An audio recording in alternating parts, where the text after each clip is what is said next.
Vinny Melkus Outdoors. I'm here again. Going to talk to you once again about the Sanshouo bait that's out right now.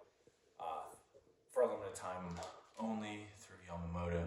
Not sponsored by them or anything. I just love the bait, and I'll talk to you again about it as I've talked to you in the past. This is it right here. This is an old one. I haven't got my order in. I put my order in to get some of these, and I've stated my case for not having a limited edition. But I wanted to talk why they are a unique bait. And I'm going to use a couple other baits to show what we have going on here. So here's a G-crack, whatever the little thing is. And you'll notice, we have some interesting, it's like a giant appendage itself, segmented body, or segmentation in the body. And it is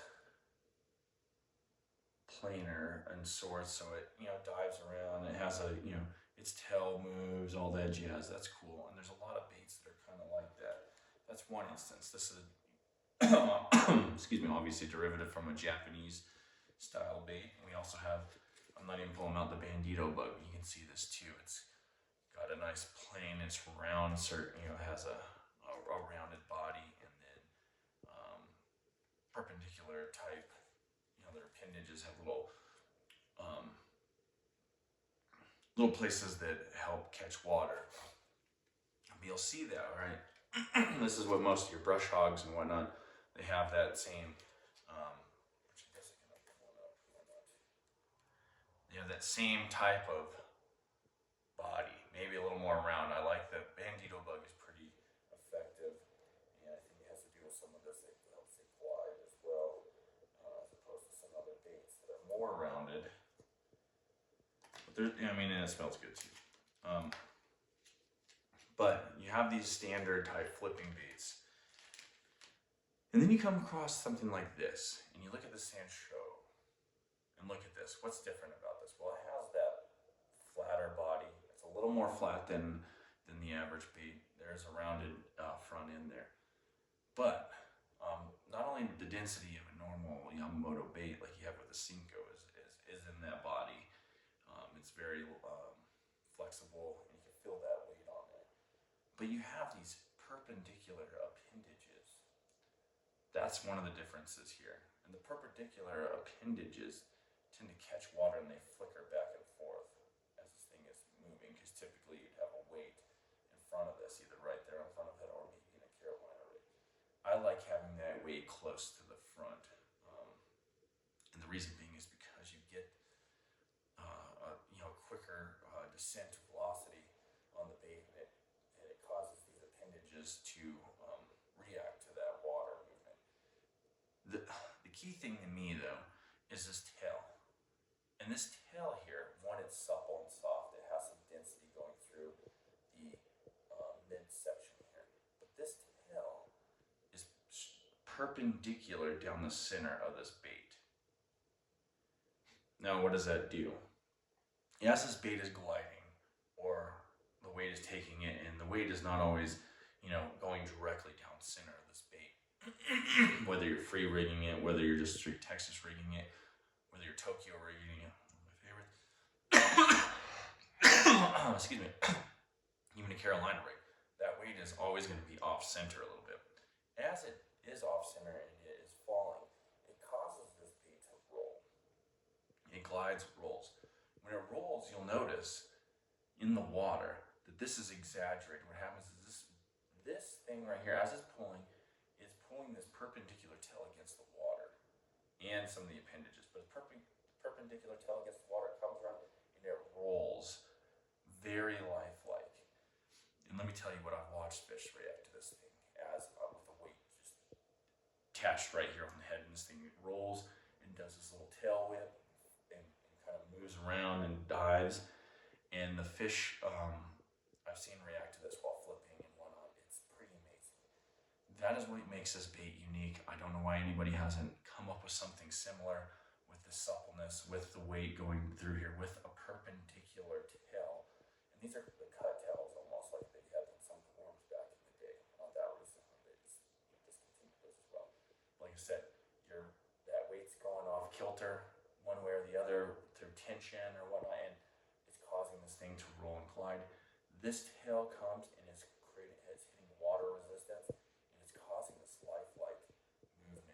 as this thing diving around and you're flipping around logs and whatnot, and instead of seeing a bait just go and maybe got some appendages, you're seeing a bait having multiple axes or multiple movements, very lifelike movements. Like I said, this is the Sanshouo. It is an amazing bait. The one downside on it is, and it's kind of it goes along with why it's so good, is as well as it's salt pregnant. It's just like the Cinco. It's really hard. You catch a few fish on it, and you start getting this little area ripped here when you're flipping. And I've taken glue. I'll glue it up. I'll glue it up with super glue or something, or heat it up and try to make it last a little bit longer. Because it's not necessary. I mean, those little areas there, or the little difference in scent, doesn't necessarily are deal breakers. What we want is that action, and that action in a larger bait like that is just killer. This is why it's my favorite flipping bait for sure. And I like throwing it on a Carolina rig too. I like throwing it on the fruit rig. But flipping in a Tokyo rig or just a standard Texas rig, this thing kills. I've gone, I wish I had the footage somewhere. Wish I could put it on here. But the one tournament down in Texas in PFL, when I pulled this thing out on day 2, and I started going behind people, flipping stuff that had been flipped throughout all day 1, throughout all of day 2, essentially. And I went behind people, and I was getting fish, and it clicked. I was like, holy crap, this is it. And I was able to go behind and hit this brush piles and the trees that had been flipped like more than a dozen times a day. Well, in excess of that, there's people all over this one particular area. I was able to pull flipping fish out of there with this bait. It clicked in my mind. And I've taken this bait in other places in the country and done the same exact thing. I mean, the same exact thing. And I did it in Wisconsin too. And I caught a real nice largemouth, and I lost one. And I was on. I figured that I'd bite out a little too late in that tournament as well. But when I found that on day 3 in the Wisconsin tournament, I was like, what the hell was I thinking the whole time? I should have had this thing in my hand. I should have been looking for this type of cover.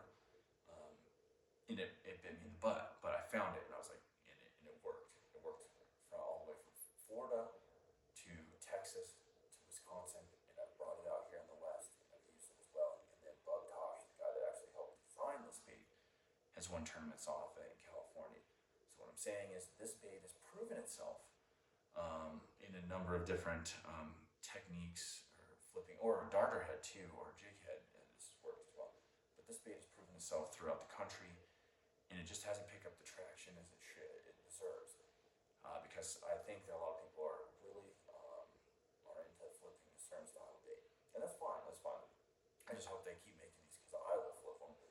And as I get back into tournaments a little bit more, I will use them to get that one big flip bite, or maybe get on a flip bite and get 5 big flip bites. And I just have the confidence. I see a tingly, nasty bush or a tree. I know that if I throw this Sanshouo around there, if there's a fish that is willing to bite, he is going to come after this thing. And I just love it. There's not that many colors right now in the limited edition launch, but there is some good ones.